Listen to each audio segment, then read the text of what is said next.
चलें सर, तो अब हम आज लेक्चर शुरू करते हैं सर 11th फिजिक्स। तो हमारा जो टॉपिक था माने कि हमने शुरू किया हुआ था यूनिफॉर्म स्ट्रेट लाइन मोशन। उस पे हमने अभी इंस्टेंटेनियस वेलोसिटी कर ली थी और डेरिवेटिव का कॉन्सेप्ट भी हमने समझ लिया था। अब डेरिवेटिव, अब इसको पूरा समझो या आपको कॉन्सेप्ट पता लग गया, और जैसे जैसे आगे बढ़ेंगे हम, जो जो क्वेश्चंस में आपको चाहिए होगा वो कॉन्सेप्ट फिर डेरिवेटिव वाला हम वही बताते जाएंगे। तो आज हम शुरू करते हैं सर, जितना हमने अभी टॉपिक कर लिया, अपने कौन सा टॉपिक कर लिया, हमने एवरेज वेलोसिटी कर लिया, हमने एवरेज स्पीड कर लिया, हमने डिस्प्लेसमेंट कर लिया, हमने डिस्टेंस कर लिया, हमने इंस्टेंटेनियस कर लिया और पोजीशन टाइम ग्राफ के बारे में कुछ पढ़ लिया हमने। और आपको पता चलेगा अभी वेलोसिटी टाइम ग्राफ के बारे में देखा, वेलोसिटी ग्राफ के में नेगेटिव स्लोप को देखा, पॉजिटिव स्लोप को देखा। पिछले 2-3 लेक्चर्स में हमने यही देखा सर। आज हम क्या करेंगे, आपको पता ही है कि हमारा जो वे है for you teaching you people, वो वैसा ही है जैसे आप स्कूल में क्लास लाने जाते हो। मीन्स बस हमारी इंस्टीट्यूट में थोड़ा है भी डिफरेंट है कि क्या होता है कि हम क्लास में ही सारा काम करते हैं। तो आज हम करेंगे conceptual questions on these topics, conceptuals and short numericals। तो ये करेंगे सर हम इसमें हम थोड़ा सा टॉपिक जो है वो और कवर करेंगे। जैसे जैसे क्वेश्चंस याद आते जाएंगे, ठीक है, तो आपको मैं बताता जाऊंगा, ठीक है। तो पहला आता है कि हम क्वेश्चन में देखते हैं, पहले आप क्वेश्चन सुन लीजिए क्या कौन सा क्वेश्चन है। मेरे दिमाग में ये आ रहा है कि for which condition average velocity will be equal to the instantaneous velocity. तो क्वेश्चन है कंडीशंस फॉर एवरेज वेलोसिटी, ठीक है, इक्वल टू इंस्टेंटेनियस वेलोसिटी, ठीक है। हमें ये बताना है कि कौन सी ऐसी कंडीशंस होती हैं जब ये दोनों वेलोसिटीज जो हैं इक्वल होती हैं। तो आंसर बड़ा सिंपल है sir, uniform velocity in straight line. आप यूनिफॉर्म वेलोसिटी लिखते हैं तो परफेक्ट है, चलेगा, बट मैं स्ट्रेट लाइन लिखूंगा साथ में। वैसे तो uniform velocity in straight line sir, uniform velocity in straight line, ये इसका आंसर है। अब ये आंसर आपका कैसे आया सर? देखिए, मान लीजिए आप स्ट्रेट लाइन में हो और यूनिफॉर्म मोशन क्या था हमारा, 1 सेकेंड, यानी इंटरवल एरिया सबका 1 सेकेंड। आप सारे टाइम को 1-1 सेकेंड के इंटरवल में डिवाइड कर लीजिए या 5-5 के कर लीजिए, आपको छोटा लग रहा है तो। अरे हमने कौन सा करना, हमने तो लिखना ही है। तो मान लीजिए हर बार 5 मीटर ही जा रहा हो, तो इसका मतलब है ये यूनिफॉर्म वेलोसिटी है। अब जब ये यूनिफॉर्म वेलोसिटी है तो यही इसकी इंस्टेंटेनियस वेलोसिटी बनेगी, क्योंकि velocity at every point is equal. अब जो वेलोसिटी वेरी नहीं कर रही है तो हर इंस्टेंट पे ही सेम होगी वो, तो ठीक है ना। तो ये है हमारा क्वेश्चन का ये आंसर। नेक्स्ट देखते हैं। नेक्स्ट में मेरे को लग रहा है कि बनता है कि इज इट पॉसिबल, अगर कोई क्वेश्चन पूछे कि body has a constant velocity but varying average speed. अब अगला क्वेश्चन जो बनता है जो पॉइंट 2 में, body has constant velocity, constant अभी देखते हैं। A body has can, हम यहां can डाल देते हैं word. Can a body has constant velocity and varying speed? ये था हमारा क्वेश्चन। अब देखिए, आपकी डेफिनेशन कुछ मर्जी कर ले, ऐसे क्वेश्चन में तो आपको कॉन्सेप्ट की क्लैरिटी चाहिए। तो क्वेश्चन हमारा ये बनता है कि क्या बॉडी में वेलोसिटी कांस्टेंट हो सकती है और उसकी स्पीड जो है वो वेरी करे। अब ये नहीं हो सकता सर, ये इसका आंसर है नो। आपको ये मानना है सर कि वेलोसिटी तो मतलब स्पीड का ही एक कॉन्सेप्ट बनता है। जब हम स्पीड के साथ एक डायरेक्शन फिक्स कर देंगे ना, इन दैट डायरेक्शन, इस डायरेक्शन में, तो वो वेलोसिटी बन जाएगी। अगर आप एक पर्टिकुलर डायरेक्शन फिक्स कर देंगे तो वेलोसिटी तो कुछ भी नहीं है, वो तो स्पीड के साथ डायरेक्शन की अटैचमेंट है। आपकी स्पीड वेरी हो रही है तो वेलोसिटी भी तो वेरी हो रही है ना, क्योंकि वो तो सिर्फ डायरेक्शनली चेंज हो रही है ना। तो it's not possible because velocity is, हम ये लिखेंगे, velocity is speed with direction. ये लिख लीजिए सर, हमें एक डायरेक्शन फिक्स करनी पड़ती है। उस डायरेक्शन में अगर हम वेलोसिटी को मेजरमेंट कर रहे हैं और स्पीड को मेजर कर रहे हैं तो वो बन जाती है हमारी वेलोसिटी, अगर हम वो मेजर कर रहे हैं तो, ठीक है ना, उस डायरेक्शन में। तो ये पॉसिबल ही नहीं है कि अगर आप ये बोलो कि can a body have a constant velocity but valine speed, तो ये हो ही नहीं सकता। बिकॉज स्पीड जो है विद डायरेक्शन ही हम उसको वेलोसिटी मानते हैं, तो ये हो ही नहीं सकता। इसके लिए हमें कुछ पॉइंट्स को डिस्कशन में लेना था, ठीक है। तो आगे देखते हैं सर क्वेश्चन। आगे अगर आपके दिमाग में कुछ क्वेश्चन आ रहा हो तो वो हम लेते हैं। जैसे आपके पास आप मान लीजिए कि डिस्प्लेसमेंट टाइम ग्राफ ले लें हम, ठीक है ना। तो यहां पे कुछ क्वेश्चंस को हमने वहां किया था, तो यहां वो टॉपिक अच्छे से कवर करेंगे, ठीक है ना। तो ये क्वेश्चन की डिस्कशन है, तो आज तो फिर वो कॉन्सेप्ट तो ऐसा कुछ है नहीं, कॉन्सेप्ट तो आज सम अप करने हमने। तो क्वेश्चन मान लीजिए आपके पास कोई डिस्प्लेसमेंट टाइम ग्राफ है, दो पार्टिकल्स का ग्राफ है, मान लीजिए particle let it be X and Y particles है, स्ट्रेट लाइन उनके जो ग्राफ है उनकी वो स्ट्रेट लाइन है। एक की जो स्ट्रेट लाइन है वो 30 डिग्री एंगल बना रही है टाइम एक्स के साथ, दूसरी की 60 डिग्री बना रही है, तो हमें उसकी वेलोसिटी की रेशियो चाहिए।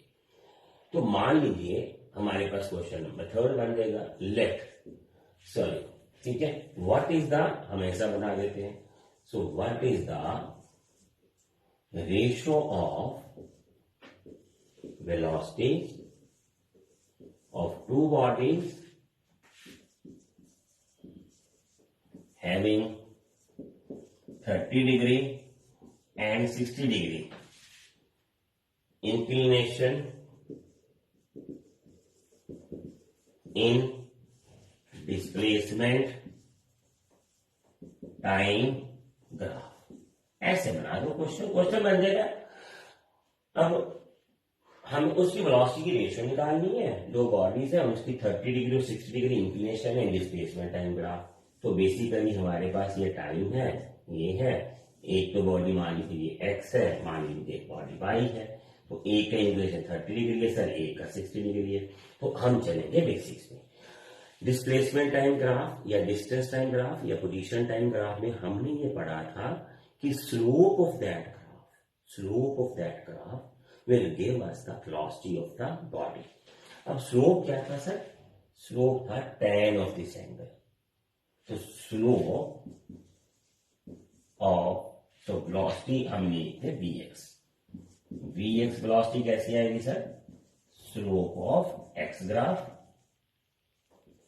ठीक है, divided by slope of y graph, माने tan 30 डिग्री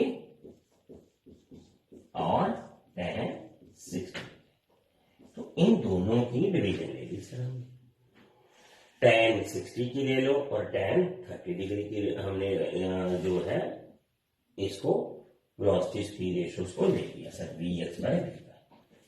ठीक है ना। अब यहां से पता चला कि स्लोप ऑफ ग्राफ क्या होता है?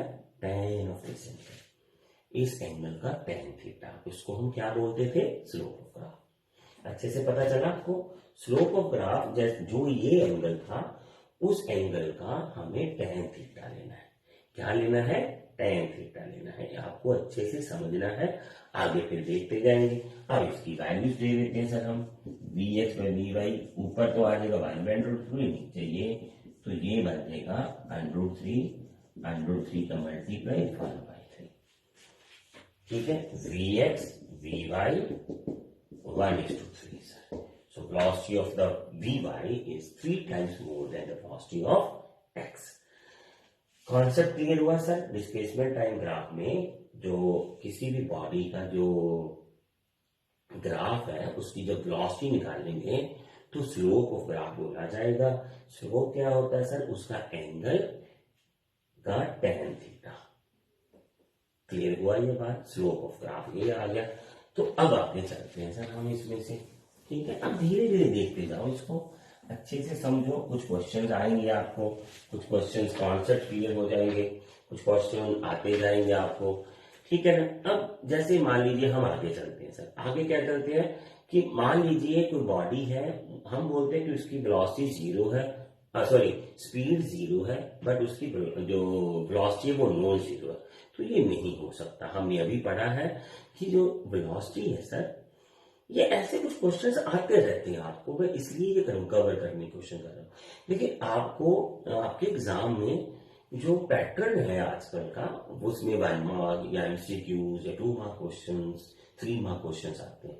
तो बड़े बड़े आर्टिकल्स तो आएंगे नहीं है, हमने जैसे अभी पढ़ा है। अब उनका जो एप्लीकेशन है वो कंसेप्चुअल क्वेश्चंस है या वो छोटे छोटे न्यूमेरिकल्स हैं, बड़े न्यूमेरिकल्स हमने कर किए।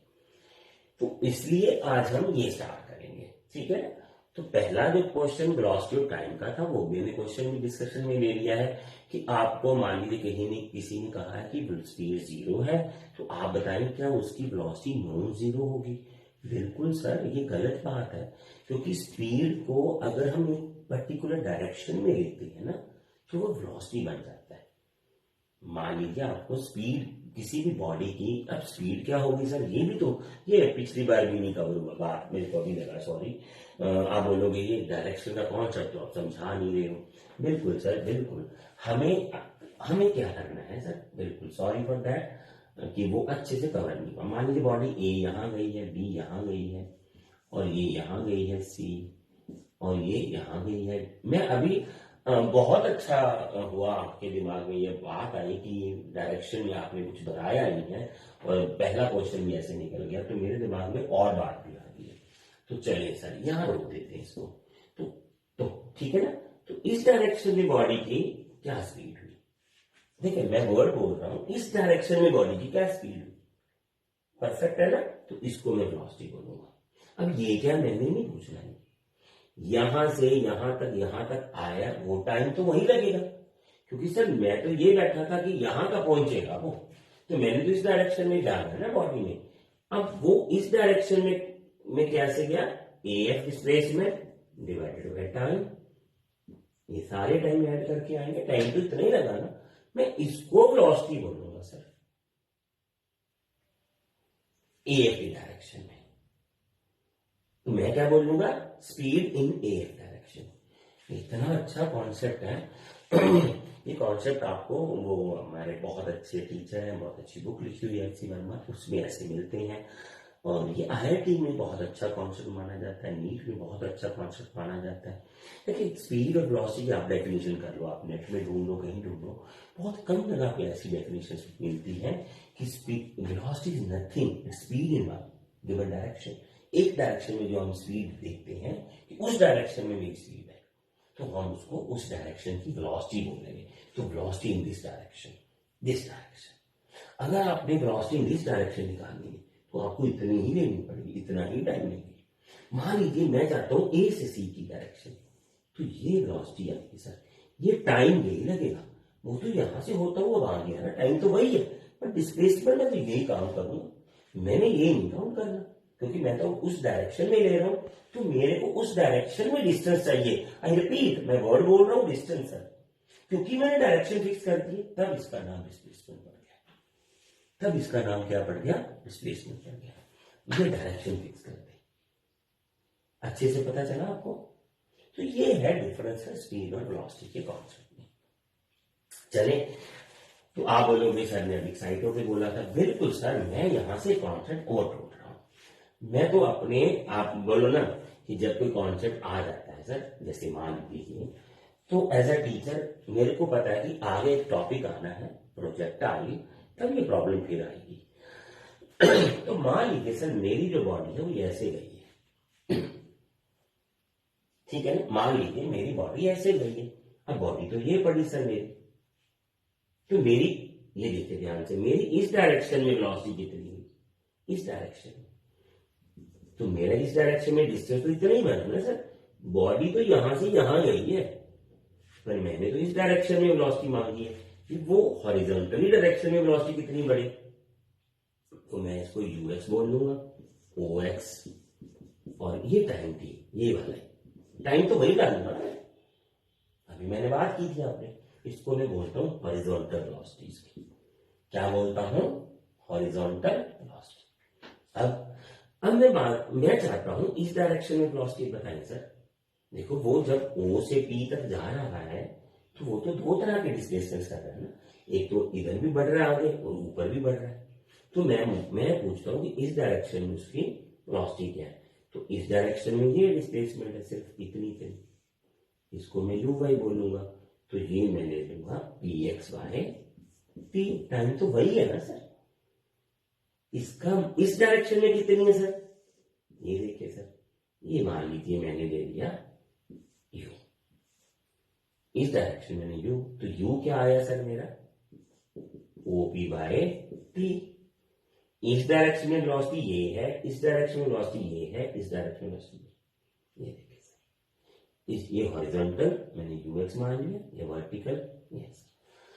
बहुत अच्छा टॉपिक है सर, ये बहुत अच्छा कॉन्सेप्ट है आपका, आधे से ज्यादा फिजिक्स का जो मैकेनिक्स का पार्ट है इसी से कवर हो जाता है, अगर आपने ये नोट कर लिया तो भाई ये लेक्चर सुन लिया, इसीलिए मैंने ये क्वेश्चन किए थे कि आपका स्पीड और वेलोसिटी का कॉन्सेप्ट अच्छे से क्लियर कर दो, क्या होता है, हमने ऐसी डेफिनेशन रटी हुई है, displacement by time, speed distance by time, नहीं सर ये वाली है ऐसी डेफिनेशन, तो पता चला आपको सर, इनसे क्लियर, ये डायरेक्शंस का पता चला, तो ये वेलोसिटी इस डायरेक्शन में है, इस डायरेक्शन में, इस डायरेक्शन में, चले सर आगे चले, थैंक यू, चलो बहुत बढ़िया बात है। देखिए मैंने, आप सामने ही हो तो माइंड में आया आपके, तो मेरे को ये क्वेश्चन लगा कि अगर आपने ये एक दो बार सुन लिया तो फिर तो सर परफेक्टली हो जाएगा आपका एक पार्ट।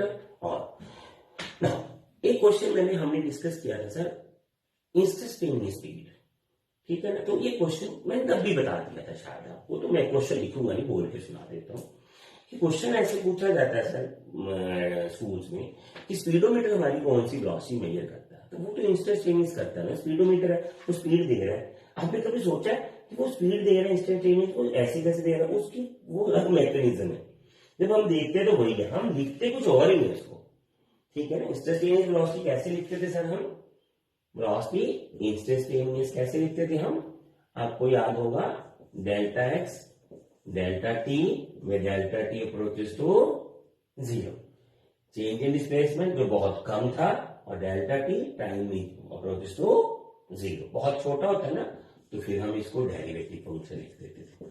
अरे बाप रे, फिर बोलोगे ना आप सर ने क्वेश्चन तो करवाया ही नहीं, इंस्टेंटेनियस वेलोसिटी कॉन्सेप्ट हो गया, नहीं सर आज होंगे वो, आज इसीलिए इस लेक्चर में लिया है वो, तो सारा कुछ करेंगे, इसको इंस्टेंटेनियस बोलते हैं सर, ठीक है ना। तो ये कॉन्सेप्ट कर चुके हैं तो इतना डिटेल में जाने की जरूरत भी नहीं है। तो आगे करते हैं सर, आप ड्रा करते हैं पोजीशन टाइम ग्राफ, बहुत ही एड्रेस है। मान लीजिए आपकी कोई बॉडी है, पोजीशन टाइम ग्राफ, ये मान के रेस्ट पे, पोजीशन ही नहीं चेंज हो रही टाइम चेंज पे, मान लीजिए आपको ग्राफ दे दी सर, कोई भी बंदा आपको ग्राफ दे, बताए सर ये कौन सा ग्राफ है, तो आपको ऐसे ही चेक करना पड़ेगा, इसकी तो पोजीशन चेंज नहीं हो रही, तो ये है पोजीशन टाइम ग्राफ और बॉडी एट रेस्ट। तो ऐसे क्वेश्चन भी आपको पूछे जाएंगे, तो आप इसको अच्छे से याद कर लेना। अब आगे करते हैं, क्या स्पीड ऑफ स्पीड ऑफ जो है उसके बारे में ध्यान से देखना। स्पीड किसी की बॉडी की भी कभी भी जीरो या नेगेटिव नहीं होती, बट वेलोसिटी तो हम लेते हैं सर। अरे फिर वही बात आपने तो अभी बोला था सर कि स्पीड वेलोसिटी तो एक पर्टिकुलर डायरेक्शन में स्पीड ही तो होती है, तो फिर नेगेटिव वेलोसिटी क्यों देते हो आप? बिल्कुल सर, बट हमने ये कोऑर्डिनेट एक्सिस लिखते हैं, हम अपनी कैलकुलेशन सर फिजिक्स में ऐसे ही करते हैं। अगर वो ओरिजिन से इधर चली जाएगी बॉडी, हम उसकी स्पीड को नेगेटिव, वेलोसिटी को नेगेटिव लेंगे, क्योंकि वो डायरेक्शन आ जाएगी। इस डायरेक्शन में कितनी है, ये डायरेक्शन आ गई, इस डायरेक्शन, जब आप डायरेक्शन बोलोगे तो फिर कोऑर्डिनेट एक्सिस बोलना पड़ेगा आपको। अगर आप डायरेक्शन नहीं बोलोगे, आप ओनली पर्टिकुलरली आप देखोगे तो पूरा डिस्टेंस बाय टाइम करोगे, तो फिर तो स्पीड पॉजिटिव आपकी, जीरो तो आएगी नहीं कभी, ठीक है ना। तो डायरेक्शनली पर्टिकुलरली आओगे तब नेगेटिव आएगा, जब बॉडी ओरिजिन के पीछे आ जाएगी, ठीक है ना। कंफ्यूजन तो नहीं है ना, पर्टिकुलरली, वेरी गुड। तो ये आपका एक और डिस्कशन वाला टॉपिक हो गया। अब आगे करते सर, हमने अपने सारे जो कोर्स है उसमें नॉन यूनिफॉर्म जो स्पीड है हमारी, या नॉन यूनिफॉर्म स्पीड का ग्राफ जो है उसका प्लॉटिंग पूरी तरह अच्छे से नहीं किया, तो मैं कर लेता हूं सर। तो ये क्या आएगा सर, ऐसे देखते हैं सर, नॉन यूनिफॉर्म स्पीड है हमारी, तो ग्राफ की प्लॉटिंग कर देते हैं सर। तो मान लीजिए टाइम ये एक्स 0 पे, 1 सेकंड में 2 मीटर, 2 सेकंड में 5, 3 सेकंड में 7, 9, ये यूनिफॉर्म नहीं ना, 4, ये पहला इंटरवल यूनिफॉर्म है, तो ये 15। अब जब आप ग्राफ बनाओगे ना सर ये वाला, तो ये आएगा ऐसे, कर्व ग्राफ आएगा, position time for non uniform speed, ये नॉन यूनिफॉर्म वेलोसिटी, एक ही बात है, स्ट्रेट लाइन है, नॉन यूनिफॉर्म स्पीड और वेलोसिटी ग्राफ, ये आ गया सर। स्पीड लाइन पे वेलोसिटी और स्पीड सेम होता है, और स्ट्रेट लाइन। तो यहीं से तो concept of average velocity, instantaneous निकालना था। मान लीजिए मेरे को यहाँ पे इंस्टेंटेनियस स्पीड चाहिए sir, draw the tangent at this point like this and find this angle and then take its tan theta and call it as slope, और इसी को v इंस्टेंटेनियस बोलेंगे हम। इंस्टेंटेनियस स्पीड है टाइम t सर। अच्छे से cover हुआ ये बात, थैंक यू, ओके, ठीक है। तो ग्राफ की प्लॉटिंग ये हो जाएगी हमारी। अब क्या आगे सर, तो आगे चलते हैं सर। आगे हम एक ग्राफ की डिस्कशन करेंगे। आपको मैं ग्राफ देता हूं, मेरे दिमाग में जो ग्राफ आ रहा है, मान लीजिए मेरे पास ग्राफ है डिस्टेंस टाइम ग्राफ। आपको ये बताना है सर, ध्यान से देख के बताना। मान लीजिए ऐसी शेप में ग्राफ है, ये एक्स और टी, इज इट पॉसिबल? तो ये डिस्टेंस और ये time, is this possible? Is this graph possible? क्या ये ग्राफ पॉसिबल है? बताएं, ठीक है। क्या ये ग्राफ जो है पॉसिबल है? सोचे, नहीं पॉसिबल सर, नहीं पॉसिबल। मैं ग्राफ बताता हूं। इस टाइम का ग्राफ में डिस्टेंस मैक्सिमम है, डिस्टेंस है ना, उसके बाद डिस्टेंस कम हो गया, ये कैसे हो सकता है? Distance is always measure from the origin at any time. तो ओरिजिन से उसका तो डिस्टेंस बढ़ता ही जाएगा ना टाइम के साथ। अब यहां आके डिस्टेंस 0 हो चुका है, ये भी गलत है, ये भी गलत है, क्योंकि आपने ओरिजिन से जितना भी पाथ ट्रेवल किया, चाहे आप ओरिजिन पे वापस आ जाए, तब भी आपका जो पाथ ट्रेवल है वो 0 तो नहीं होता ना। आई होप कि आपको पता चला होगा। तो ये ग्राफ गलत है सर, आपको इसका लिखना भी पड़ेगा। कैसे लिखोगे आप? कि ग्राफ में आप देखो कि इसका ग्राफ डिस्टेंस जो टाइम के साथ पहले बढ़ता है, बाद में डिक्रीज होता है। तो in this graph distance increases with time and then decreases and become 0, which is not possible. Possible ही नहीं होता। पता चला नहीं आपको? ये वाला ग्राफ तो पॉसिबल ही नहीं है फिर, क्योंकि सर डिस्टेंस आपने ऐसे ले लिया बॉडी को, चल भाई चल चल चल, कहां भी जाओ जाओ, जितना मर्जी जाए, ये सब पाथ ऐड ही तो करते जाएंगे हम, ठीक है। तो ये कम नहीं हो सकता सर, ये गलत है, ये बिल्कुल गलत है सर, बिल्कुल गलत। चलिए सर आगे चलते हैं सर, हम इसको एक पॉइंट और डिस्कस कर लिया हमने, ठीक है। तो ये वाला जो ग्राफ था आपका, ये इस तरह से पढ़ने वाला ग्राफ था जो आपको अच्छे से पढ़ना चाहिए था। अब एक क्वेश्चन ऐसा है सर कि क्या कंडीशंस है कि हम किसी भी बॉडी जो ऑब्जेक्ट है उसको पॉइंट ले सकते हैं? What are the conditions for point object? या एक क्वेश्चन ऐसे भी पूछा जाता है कि मान लीजिए हमारे पास एक टेबल है, यहाँ पे एक टम्बलर पड़ा, वो नीचे गिर गया, तो ये इतना बड़ा है, क्या हम इसको पॉइंट ले सकते हैं? नहीं ले सकते सर, डिस्टेंस तो बहुत छोटा है, कैसे ले लेंगे पॉइंट इसको? अरे वो तो क्वेश्चन तो करते हैं, हाँ करते हैं क्वेश्चन, कंडीशंस के अकॉर्डिंग नहीं लेंगे। जब वो पूछेगा कि आप इसको पॉइंट ले सकते हो कि नहीं, फिर नहीं ले सकते। ठीक है सर, परफेक्ट है। तो ये है कंडीशन है कि आप किसी भी बॉडी को पॉइंट ऑब्जेक्ट तभी ले सकते हो जब उसका डिस्टेंस ट्रेवल्ड, उसके जो वो है डायमेंशंस है, उससे कम हो, ज्यादा हो, सॉरी फॉर दैट, बहुत ज्यादा हो। अगर मान लें कि उसने डिस्टेंस तो ट्रेवल किया 10, 15, 20 किलोमीटर और उसका साइज जो है वो एक स्केच जितना है, तो फिर ये पॉइंट माना जाएगा, ठीक है ना।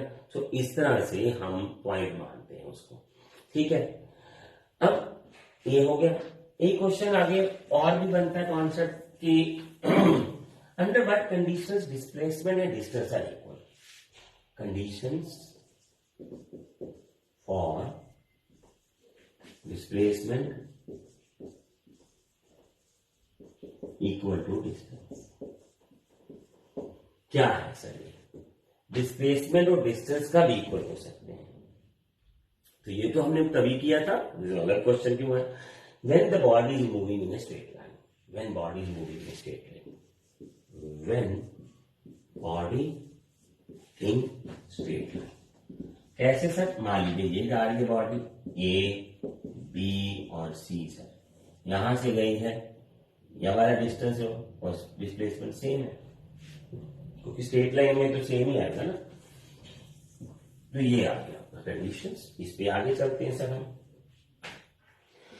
तो आगे जो क्वेश्चन है सर वो देखते हैं सर। इसमें आगे क्वेश्चन हमारा जो बनना चाहिए उसमें आता है कि फॉर विच कंडीशंस अगर माने तो मैग्नीट्यूड एवरेज वेलोसिटी जो है वो इक्वल हो सकता है एवरेज स्पीड के, वो भी स्ट्रेट लाइन है सर।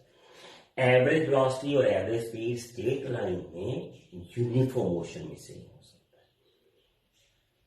है। I repeat the thing, when the body is in the uniform motion in straight line, only at that conditions आपकी जो एवरेज वेलोसिटी है, जो एवरेज आप मान लीजिए एवरेज वेलोसिटी और एवरेज डिस्टेंस है वो सेम हो सकता है, ठीक है। तो when the particle is moving on straight line with fixed direction and with uniform जो है वो तब एवरेज वेलोसिटी और एवरेज स्पीड सेम हो सकता है। यूनिफॉर्म तो चलो ना भी ले तब भी वो सेम हो सकता है अगर वो स्ट्रेट लाइन में। यूनिफॉर्म आप ले चाहे ना ले, यूनिफॉर्म लेने से तो इंस्टेंटेनियस का कॉन्सेप्ट पड़ जाएगा, बट अगर स्ट्रेट लाइन में है वो मोशन यूनिफॉर्म है या नॉन यूनिफॉर्म है, एवरेज वेलोसिटी और एवरेज स्पीड सेम रहेगा। मान लीजिए ये वाला एवरेज वेलोसिटी क्या थी सर? डिस्प्लेसमेंट बाय टाइम, तो डिस्प्लेसमेंट तो इतनी है। एवरेज स्पीड क्या था? डिस्टेंस बाय टाइम, तो डिस्टेंस बाय टाइम इतना। अब वेरिएशन हो नॉन यूनिफॉर्म में भी होगा, sorry for that, condition is only in the straight line, whether जो क्या बोलते हैं उसको मोशन है वो चाहे यूनिफॉर्म है या फिर नॉन यूनिफॉर्म है, उसका कोई फर्क नहीं पड़ता। अब अगर आए तो आपको ये बताना है कि क्या एक क्वेश्चन और देखते हैं सर, ये वाला, ये शायद आपको किया होगा मैंने को, ये है पोजीशन लाइन। तो बताइए सर क्या इसकी स्लोप नेगेटिव हो सकती है? When slope of the position line graph can be negative, when the slope of position time graph be negative, कब हो सकती है? देखिए आप इसका लेक्चर ढूंढेंगे तो पिछले लेक्चर से पहले ये मैं ना एक आपको बताता हूँ, ये बताता हूँ, ये देखिए मान लीजिए ये ग्राफ ओरिजिन, तो बॉडी इसका मतलब है ओरिजिन से पहले ही आगे पड़ी है, हम सारा डिटेल करते हैं। और मान लीजिए पोजीशन टाइम ग्राफ है तो इसकी जो स्लोप है ये मान लीजिए ये वाला पॉइंट है जहां हम we want to calculate the instantaneous velocity, ठीक है ना, कर सकते हैं।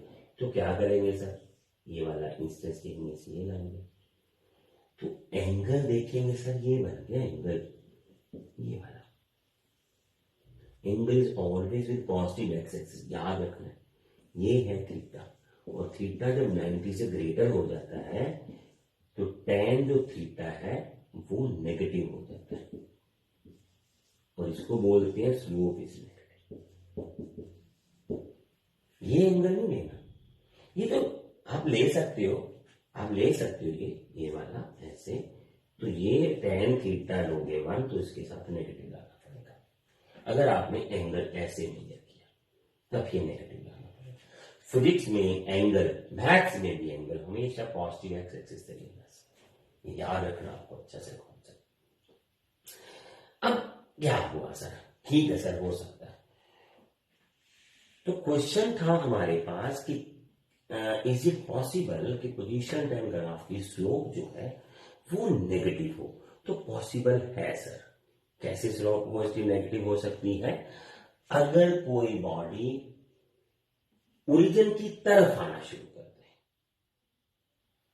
ठीक है ना। ये क्या था, ये पॉइंट क्या था, मान लीजिए 50 मीटर था, तो मान लीजिए बॉडी 50 मीटर आगे पड़ी है ओरिजिन से, अब धीरे धीरे उसका डिस्टेंस कम हो रहा है, मान लीजिए ये वाला पॉइंट है, ये है 10 सेकेंड, और अब इसका डिस्टेंस क्या है सर, ओरिजिन से मान लो 5 मीटर है, इसका मतलब उसका डिस्टेंस पहले 50 मीटर था, अब 5 मीटर है, वो ओरिजिन की तरफ आ रही है।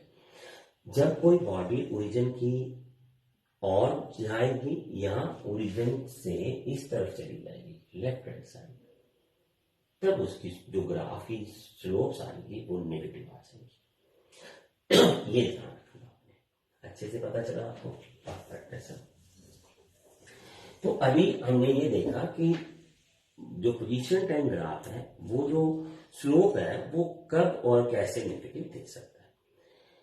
अभी मैं वैसे ले लेता हूं क्वेश्चन आपसे, मान लीजिए कोई दो बॉडीज हैं और उनके जो masses are in the ratio 1:2 and their velocity जो है वो, मतलब मान लीजिए आपको ये बताना है कि वर्टिकली हमने उसको with same speed then what is the time taken sir. तो मान लीजिए ये बॉडीज है सर हमारे पास ऐसे दो, ठीक है, और ये ए मास m है और ये मास 2m है। अब मान लीजिए इसको नीचे, वैसे तो ग्रेविटी है सर, सेम स्पीड होगी ना, ये ड्रॉप ही तो किए, तो टाइम की रेशो निकाले सर नीचे आने, यहां तक आने की। अब ये क्वेश्चन यहां तो चले आ गया, अगले टॉपिक का बनता है। देखिए सर जो टाइम होता है ना डिस्प्लेसमेंट, मान लीजिए ये डिस्टेंस है s, तो s ut plus half at square, इसमें मास कहीं नहीं आता सर, मास तो आता ही नहीं है, इसमें तो सिर्फ एक्सेलरेशन और स्पीड आती है। या ये ले लीजिए v square minus u square 2a ऐसा है, कहाँ आता है मास, तो मास का तो फैक्टर ही नहीं है, तो इनका जो टाइम होगा सेम ही होगा नीचे आने का। There is no effect of mass on the distance travelled, अगर आपको सेम स्पीड पे बॉडी को फेंक दिया है, मास का कोई इफेक्ट नहीं है, ठीक है। चले एक क्वेश्चन, एक ग्राफ का हम ऐसे करते हैं कि एक क्वेश्चन ले लेते हैं, जैसे x को हम एक फंक्शन है, जैसे आपको ले लिया, मान लीजिए 6 प्लस 18t और प्लस 9t स्केल, ये फंक्शन ले लिया sir x equal to ft, अच्छे से पता चला। अब ये है t की वेरिएशन और उसके साथ x की वैल्यू,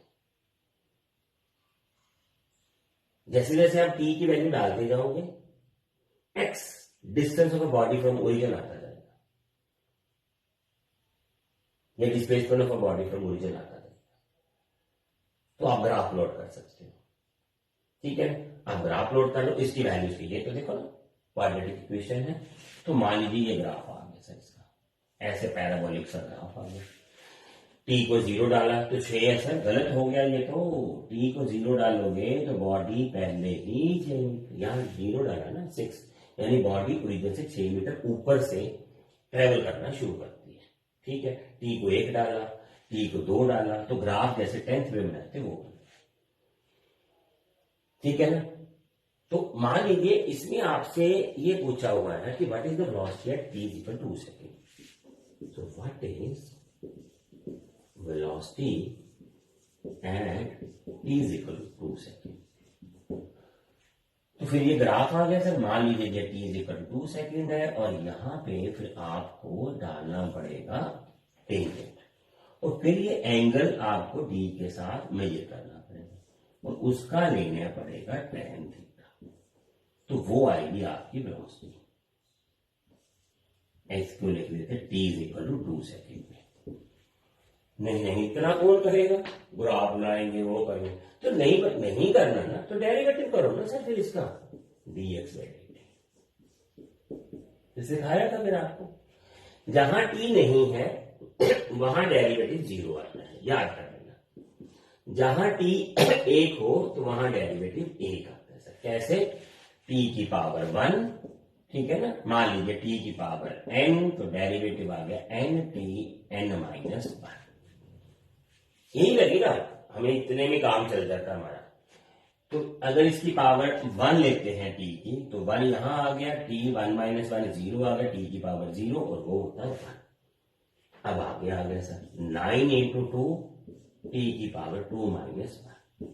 तो यहां भी कर लेते हैं सर, है ना, आपको फिर कंफ्यूजन नहीं रहेगी। ये 1 है, 1 आगे t 1 माइनस 0, 1 माइनस 1, तो मैंने अच्छे से कर दिया। और ये तो 0 क्योंकि है ही नहीं, तो डेरिवेटिव कहां से करूं। अब इसको बोलते हैं सर वेलोसिटी। अब यही तो था derivative, instantaneous velocity at any point. t is equal 2 second मतलब instantaneous velocity at any time. तो ये आ गया t, ये आ गया t की पावर 0, ये आ गया 18 और ये t की पावर 1। तो t की पावर जो 0 है सर वो आ जाएगा आपके पास 1। अब t डालो sir 2 equal to 2 second sir. Velocity बन गया 18 plus 36 54 metre per second. 54 metre per second ये आ गया आपका। ये तो भाई बंदा बहुत बढ़िया क्वेश्चन बन गया। नहीं सर, इसमें से एक क्वेश्चन को और डालेंगे सर। क्या डालेंगे क्वेश्चन, ठीक है ना, क्वेश्चन क्या डालेंगे, when will body change its direction or body change its velocity or direction of motion बोल लीजिए आप। तो बॉडी की डायरेक्शन जो मोशन की है कब बदलेगी, when body will change direction of motion. यानी मान लीजिए बॉडी ऊपर जा रही है ऐसे, तो ये डायरेक्शन मोशन मतलब ऊपर गई है और बाद में वापस आई है सर। ऊपर गई है तो सीधी जा रही है, तो ये डायरेक्शन अपवर्ड है, फिर नीचे आ रही है तो डायरेक्शन तो बदल गई। तो ये कब बदली, कब बदला ये पॉइंट ढूंढना हम। अरे पता है हमको 9th टाइम में बताया कि eight highest point velocity become 0। सो जब वेलोसिटी 0 होती है ना सर, तभी जो बॉडी है वो अपनी डायरेक्शन मोशन बदल सकती है। तो हम पुट करेंगे v इज इक्वल टू 0। कैसे, ये आ गया sir 18 plus 18 t is equal to 0, तो 18 t is equal to minus t और t is equal to minus 1 second. हो ही नहीं सकता सर, ये बॉडी अपनी डायरेक्शन ऑफ वेलोसिटी कभी चेंज नहीं करेगी। क्यों सर, क्योंकि t माइनस में आ गया तो नहीं होगा चेंज। ये पता चला आपको, फिर तो चेंज नहीं हो सकता, फिक्स है जैसे। ठीक हुआ बात ये। इसका मतलब अगर ये t पॉजिटिव आ जाता तो डायरेक्शन ऑफ वेलोसिटी चेंज होना था, अदरवाइज नहीं होगा। अब t is equal to 2 second पे वेलोसिटी, तो दैट मीन्स आपको डेरिवेटिव लेना है। एक डेरिवेटिव में ये वेलोसिटी बन जाएगा। अब वेलोसिटी टाइम के साथ चेंज हो रही है सर, जैसे जैसे टाइम के साथ वेलोसिटी चेंज हो रही है। आपको टाइम t परफेक्ट दिया हुआ है, तो ये फिर इंस्टेंटेनियस वेलोसिटी है। और सर आप लिखते नहीं हो, फिर साथ में लिख देते हैं sir instantaneous velocity at t is equal to 2 second. तो ये बन गई सर वेलोसिटी। ऐसे बहुत सारे अच्छे अच्छे क्वेश्चंस हैं जो आपने आगे भी देखते रहना है इसको। ये कंसेप्चुअल क्वेश्चन है, ये था इंस्टेंटेनियस वेलोसिटी वाला जो कॉन्सेप्ट अभी हमने किया था। तो आपको ऐसा पूछा जाएगा कि वेलोसिटी बॉडी की कब चेंज हो सकती है, कब नहीं चेंज हो सकती है। ऐसे कुछ क्वेश्चंस हैं जो आपको पूछे जाएंगे।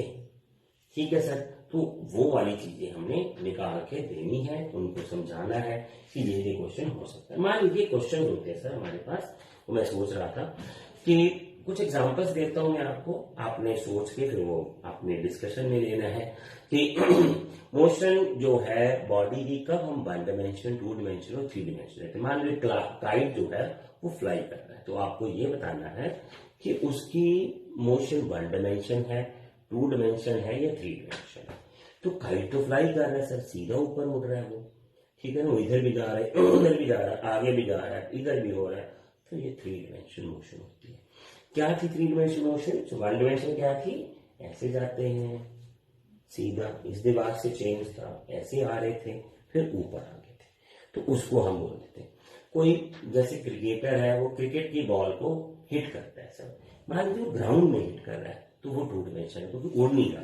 नहीं उड़ तो सकती है, छक्का लगा तो उड़ेगी, वो 3 डायमेंशन हो जाएगी।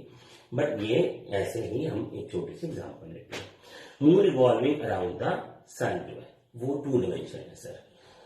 जब मून रिवॉल्व कर रहा है ना, वो एक ही ऐसे रिवॉल्व करता है, वो अपनी जगह पे ऊपर नीचे नहीं होता, तो वो 2 डायमेंशन लेते हैं, हम ऐसा करते हैं। मान लीजिए किसी भी बॉडी की मोशन हम सर्कल में लेते हैं, तो फिर वो भी मोशन जो हमारी है वो क्या आएगी, मोशन इन। ठीक है सर, आगे ले लेते हैं क्वेश्चन। आगे भी है हमारे पास कुछ क्वेश्चन। एक छोटा सा कॉन्सेप्ट था जो ब्रेन में चल रहा था। मान लीजिए हमारे पास एक क्वेश्चन है, to T square plus 3t। मान लीजिए कि पोजीशन और टाइम का एक रिलेशन है सर, ठीक है ना, पोजीशन और टाइम का एक रिलेशन है सर। अब इस रिलेशन में हम 2-3 चीजें करेंगे सर। क्या करेंगे, क्या क्या क्वेश्चन होगा सर? नंबर 1, पहले तो हम फाइंड करेंगे एवरेज स्पीड बिटवीन, ठीक है, 2 intervals, t is equal to कौन सा लें, कोई भी लेंगे, चलो 0 second and t is equal to 2 second. ठीक है, तो एवरेज स्पीड निकालना। नंबर 2, इंस्टेंटेनियस स्पीड और वेलोसिटी,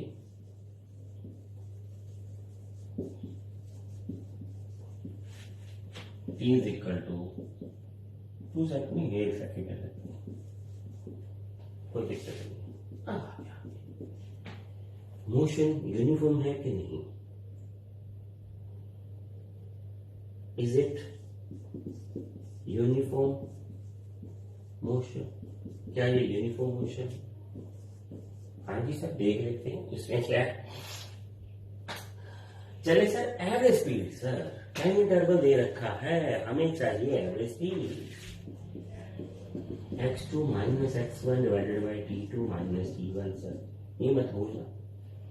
अब x2 क्या है सर, x2 2 सेकेंड पे है sir, t is equal to 2 second. 2 second डालो सर, यहां 4 और 2 8, 8 और 6 14 मीटर सर।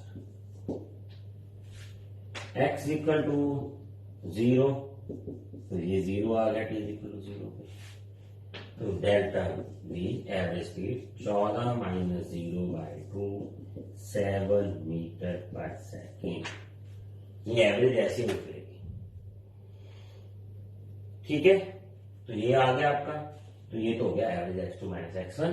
इस पे t की वैल्यू डाली 2 सेकेंड की, फिर वो x2 निकल आया, फिर वो 0 दे रखा था, वो वैल्यू डाली तो वो x1 निकल आया।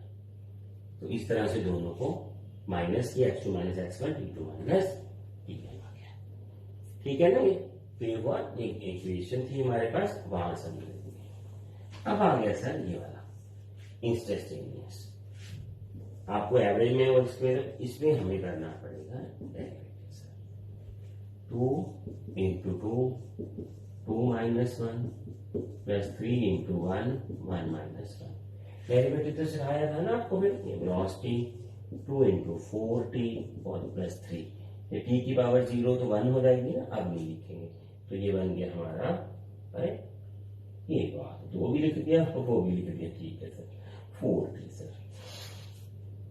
तो अब क्या है sir, t is equal to 1 second, v t is equal to 1।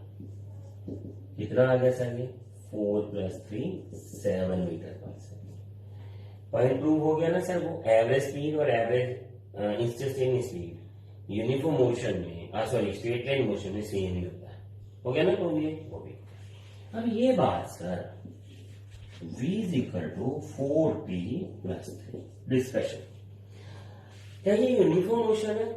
Uniform motion वो होती है जिसमें आप क्या बोलते हैं कि जो बॉडी की स्पीड है वो कांस्टेंट रहती है, ठीक है सर, वो ध्यान रखना है, मीन सेम रहती है हर पॉइंट पे। अब is equal to t1 plus 3 है, आपने डाला भी 1 सेकेंड पे तो स्पीड आई 7, 0 पे इसकी 3 आ रही थी, 2 पे डाला तो 11 आ गई। It's not a uniform, same नहीं आ रही है, सेम स्पीड नहीं आ रही है, तो it's not a uniform motion, ठीक है सर। तो ये यूनिफॉर्म मोशन नहीं है। यूनिफॉर्म मोशन तब आती है जब स्पीड टाइम के साथ वेरी ना करे। उसका एक एग्जांपल लेके और समझा दो अच्छे से, ठीक है सर, समझा देते हैं। x equal to 2t plus 3 dx by dt। तो t तो आएगा नहीं, एक आएगा ना, बार बार थोड़ी ना करेंगे, इसका तो डेरिवेटिव आएगा नहीं। तो ये क्या आ गया sir, v is equal to 2, no time. Time जितना मर्जी बढ़े जितना मर्जी कम हो तो वेलोसिटी कितनी आएगी सर, 2 ही आएगी। इसको यूनिफॉर्म स्पीड बोलते हैं। क्लियर हुआ? पक्का? अब एक छोटा सा क्वेश्चन है सर, टास्क की मान लीजिए a person moves from his house at 9 a.m. with speed 5 km per hour for his office at 2.5 kilometer. Stays there for up to 5 a.m. up to 5 p.m. and starts back home with speed 25 kilometre per hour. Plot position time लो जी, PT कराओ। हाँ बनी ना बात, चलिए sir कर देते हैं सर प्लॉट। और मान लीजिए यहां हम 9 AM लेते हैं, मोशन स्टार्ट AX। देखिए सर 5 किलोमीटर पर आवर की स्पीड से 2.5 किलोमीटर जाना उसे, तो ये तो है यूनिफॉर्म स्पीड, तो स्ट्रेट लाइन आएगा ग्राफ। पर ये डिस्टेंस कितना है, 2.5 किलोमीटर। टाइम कितना लगेगा सर 2.5 किलोमीटर को, आधा घंटा।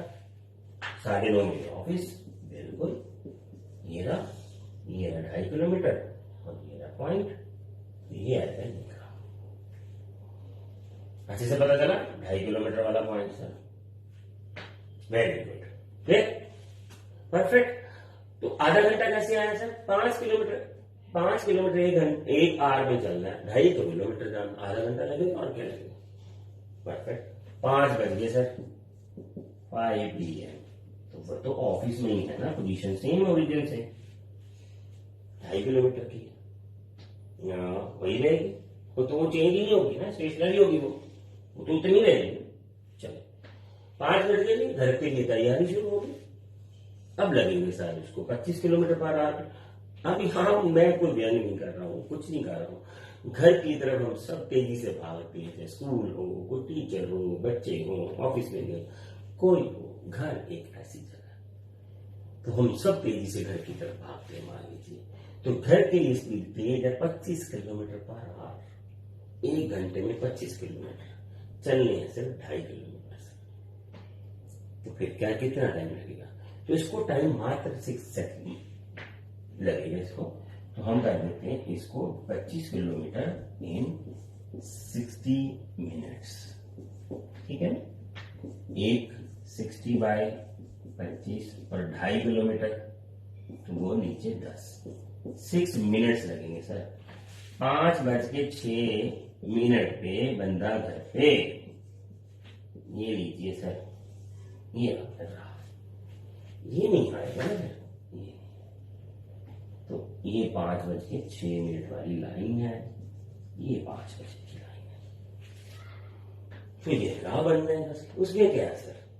ठीक है ना? ये लगा 9:30 बजे पहुंच गया, 6 मिनट में घर पे आ गया। वो तो बंदा तेज है सर, घर की ओर जल्दी भागा।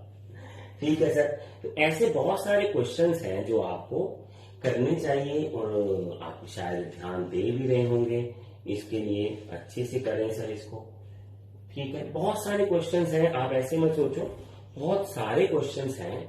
अगर आप इनको देखते रहेंगे, देखिए एक इसमें अच्छी सी बात ये है सर, जो समझने वाली है, वो ये है कि 2.5 किलोमीटर और इसका जो आपको ये करना है ना सर कैलकुलेशन, वो अच्छे से करनी है कि 6 मिनट कैसे आ रहा है और वो कैसे आ रहा है, वो ध्यान देना आपको इसमें।